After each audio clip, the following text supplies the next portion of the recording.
I spent 2 years in Yemen, and I have to say that the last 2 months were very heavy. Daily and nightly airstrikes, violent confrontation on the ground, street fightings. We have decided to stay because we consider that the presence of the ICRC in this particular moment will be a very added value in terms of humanitarian response. First emergency for us was the delivering of emergency medical assistance for the war wounded.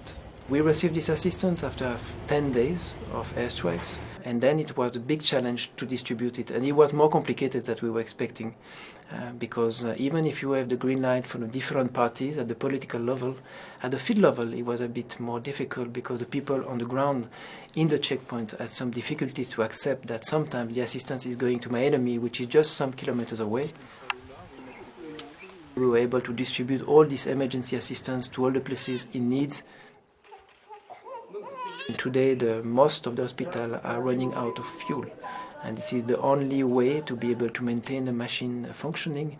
And here we speak about hundreds of patients at stake in case we cannot find a quick solution.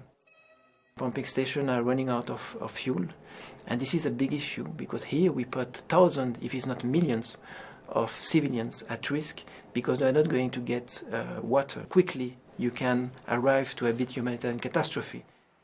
We have decided as well in something we could really have an added value to speak about conduct of hostilities with the different parties involved in the fightings, with the coalition, as well with the different parties involved in the ground confrontation. And here we speak mainly about the protection of the civil population. And during all this campaign, it was not civilians as such that were targeted, but some military targets have an impact. Here we speak about a munition warehouse, for example, when they are very close to a city or inside the city. If this depot explodes, it has a big impact on the civil population. We had different cases in Sana'a. One of them killed more than 90 civilians inside Sana'a. Not for the targeting, but for the consequences of the explosion of this warehouse.